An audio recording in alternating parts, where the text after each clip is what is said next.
मंडळी, देशातील महत्त्वाच्या शहरांमध्ये विकासाची स्पर्धा सुरू व्हावी यासाठी स्मार्ट सिटी योजना ही राबवण्यात आली होती। स्मार्ट सिटीच्या माध्यमातून मूलभूत सेवा सुविधा उपलब्ध करून देण्याची कामं ही नाशिक शहरात करण्यातही आली, पण या कामांची उपयुक्तता कमी आणि नाशिककरांना मनस्ताप मात्र जास्त सहन करावा लागला। पाहूयात शहरात सुरू असणाऱ्या स्मार्ट सिटीच्या कामाचा आढावा खास रिपोर्टमधून।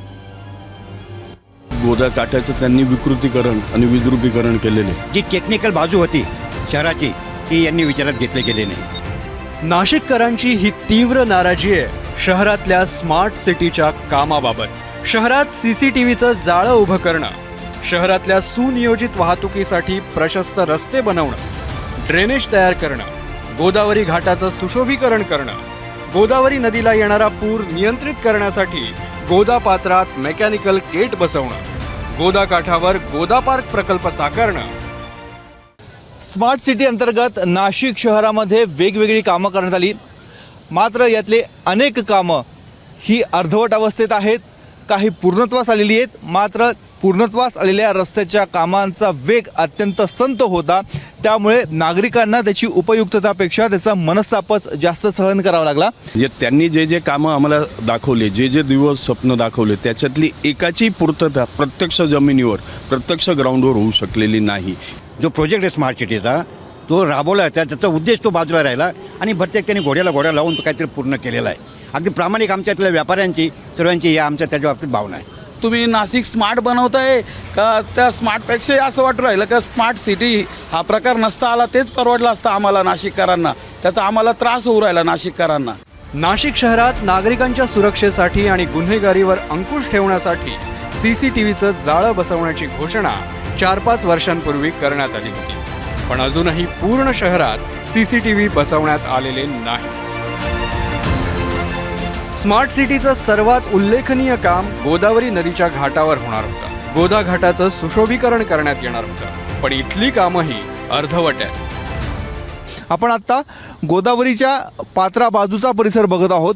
या ठिकाणी फरशा टाकण्याचं काम हे स्मार्ट सिटीच्या माध्यमातून करण्यात आलं, मात्र दरवेळेसच्या पावसाळ्यात परिसरातल्या ह्या फरशा उखडून जातात, पुन्हा अशा स्वरूपाच्या फरशा हे बसवल्या जातात। यंदाच्या पावसाळ्यामध्ये मोठमोठे दगडं जे मेकॅनिकल गेटच्या कामाचे होते गोदावरीच्या पात्रामधले, ते इथे आलेले होते। गोदावरीच्या पुराची पातळी नियंत्रित करण्यासाठी मेकॅनिकल गेट बसवण्याचं सुरू झालेलं काम गेल्या अनेक वर्षांपासून अर्धवट अवस्थेत आहे।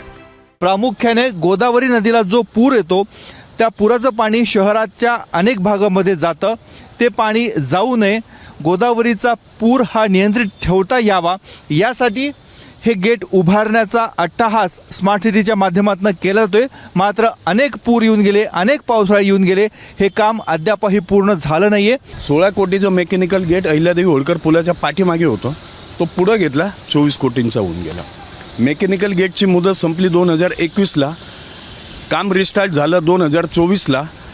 त्याबद्दल 2.25 कोटी रुपयाची दंड वसुली करायला पाहिजे होती, ती आज रोजी 2.25 कोटीची दंड वसुली त्या संबंधित कॉन्ट्रॅक्टरकडनं न करता कामाला सुरुवात केली। मग याच्या BOD म्हणजे बोर्ड ऑफ डायरेक्टरची त्याला परवानगी दिलेली आहे का कामाला, तर त्या बाबतीत पण माहिती नाही। नाशिकमधल्या स्मार्ट सिटीच्या कामाची जी परिस्थिती तीच गोदा पार्क प्रकल्पाची। तब्बल 17 कोटी रुपयांचा खर्च करून उभारण्यात आलेला हा प्रकल्प 11 महिन्यांआधीच पूर्ण झाला, पण स्मार्ट सिटीकडून हा प्रकल्प नाशिक महापालिकेकडे हस्तांतरित करण्यात आलेला नाही।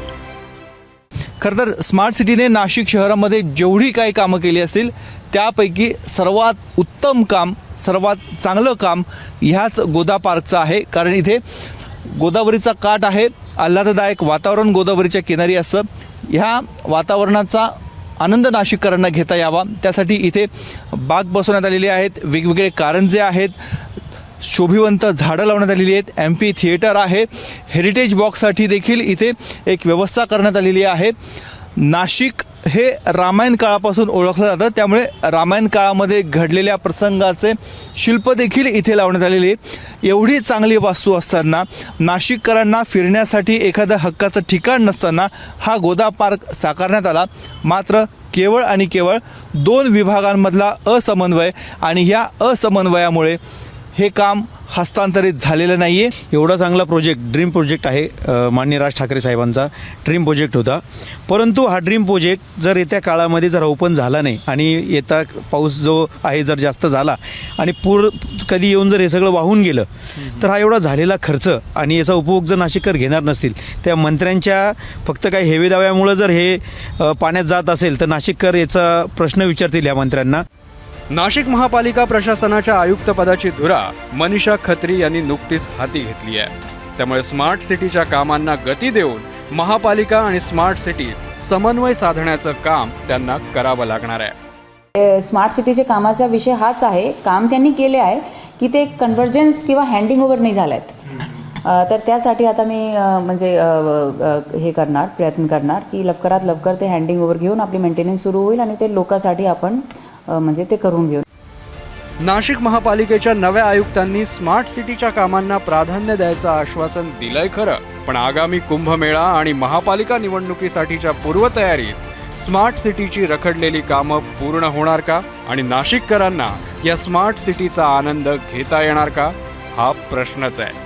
नाशिकहून मुकुल कुलकर्णीसह ब्युरो रिपोर्ट, एबीपी माझा. एबीपी माझा, उघडा डोळे बघा नीट.